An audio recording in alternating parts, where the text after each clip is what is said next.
Manu, you wrote that your mic is not working. So you're writing that may you please share Song of the Heart. You are saying like this.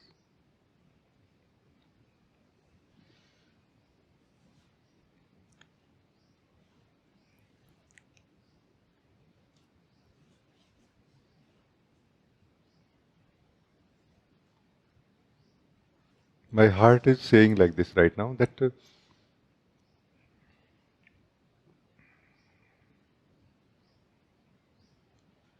the more we move or run, you know, unsystematically in a restless manner, the more problems we are going to find, you know, in life.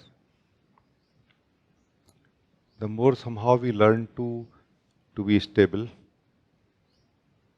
and see and somehow understand the discipline or the way of the core meditation. No?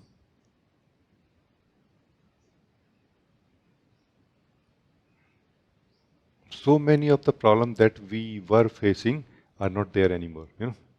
Like this example, like actually it happened yesterday that heavy rain happened here. No? And somehow the pollution level, actual pollution level in the air is less recorded, like in the record. The trees and everything is so much more green and clean, and we all are feeling kind of happy somehow. And this has some kind of very fundamental insight which I'm trying to communicate to all of you, that the life is not so bad as it appears to us. It might be having many challenges, and they might be like there will be a need to fix them in as and when necessary, collectively or individually. No? And that work will continue.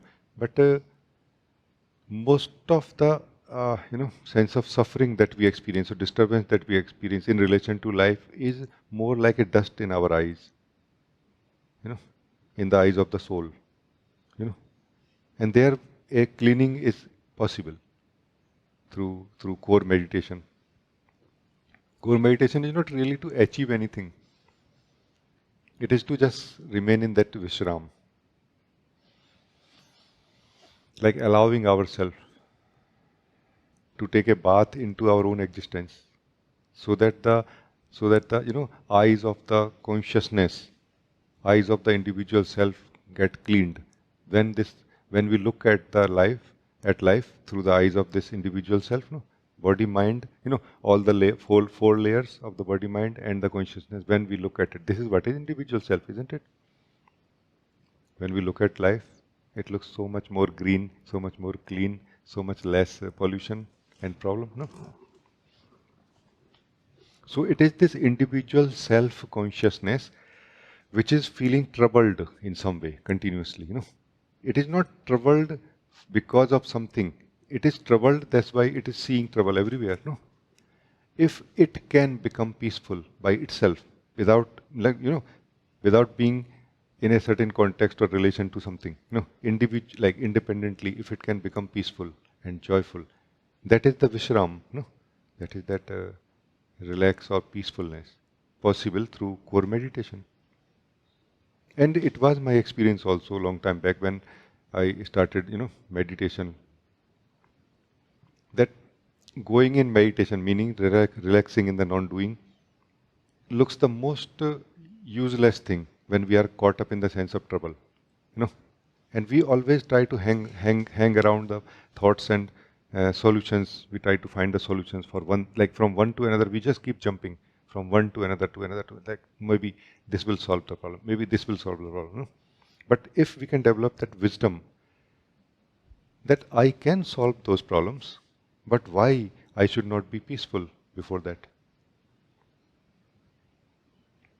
You know, like why I have to choose that I will not, either I will not do anything in my life and just will be peaceful, or I will keep doing things in my life and will not be peaceful. No, there is a middle way where I can be peaceful, I can be in this Vishram, and I can try to solve the problems, if any.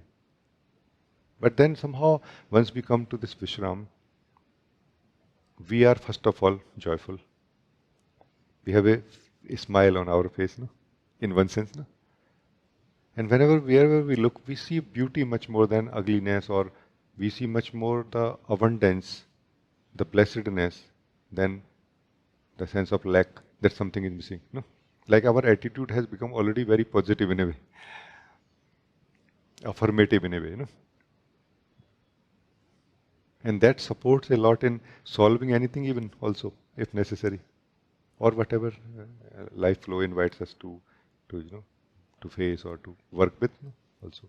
So this is what I wanted to say, that it is so difficult somehow to accept when we are caught up in the mind that core meditation is the solution.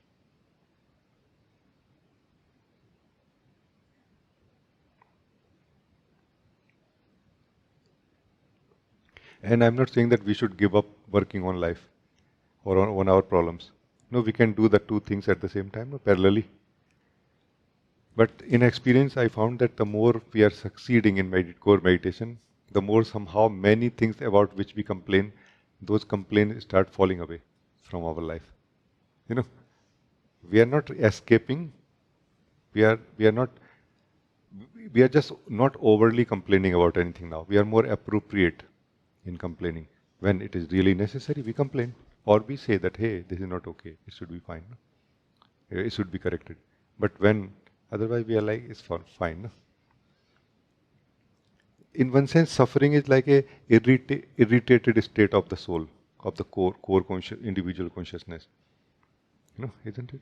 Like it is generally irritated in some way because of tiredness, because of being lost in the thoughts and feelings for so long and not able to enjoy itself. No?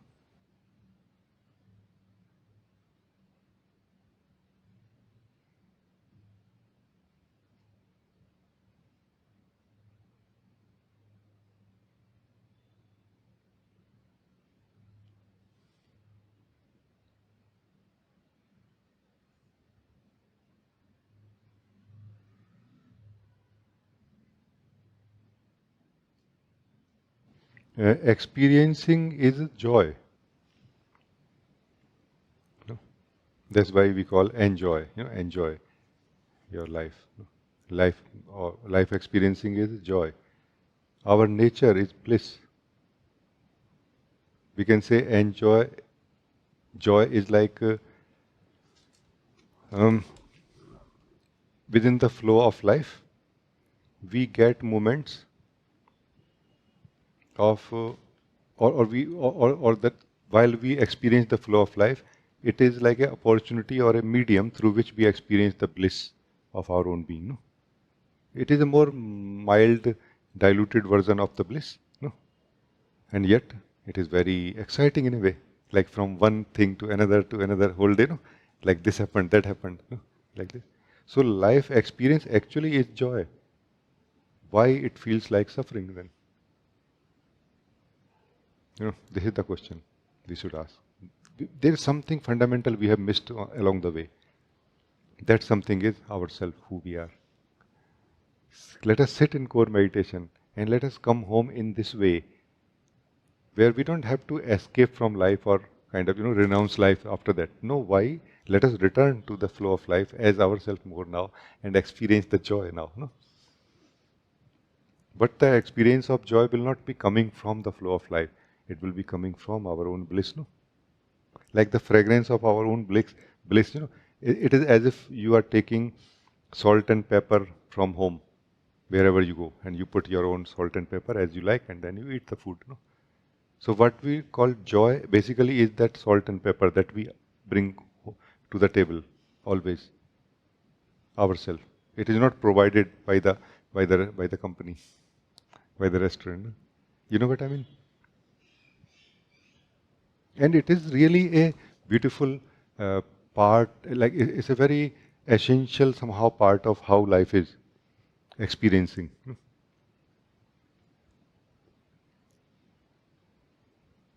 But it feels like as if we get disconnected from our own bliss so much that we almost forget that I have this bliss in my own essential nature. And then we depend entirely for happiness on the events of life and the flow of life. And obviously that can never give us anything which we already don't have. You know. So if we have suffering inside ourselves, we will experience suffering through the flow of life. If we have bliss in ourselves, we will experience joy in the flow of life. No? This is again my direct experience really. It just I have to use some words to express it. But this is how it used to feel when I started meditating and slowly, gone deeper and succeeded in that. No? And this is so simple and direct, but somehow this whole thing has become so confusing that, okay, what to do now? What to do now? Experiencing is experiencing, being is being. What we are experiencing is flow, change. Who we are is changeless. No?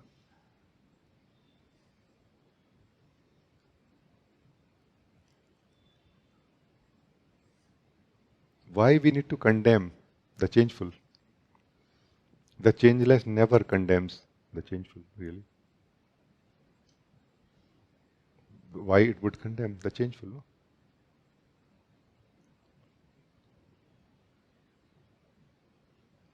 If the changeful inside us reminds us that I am changeful, then it is a case of identification and we can be free from it. It's a case of trying to rediscover who I am. No, it's not about trying to destroy the changeful. No, then changeful is like a mirror. It doesn't make sense to destroy the mirror. No. Do you, Manu, feel that this is fine like this? Because as you know, when you invite me in this way, then I will be more direct and simple. No? So thank you for inviting and thank you for listening.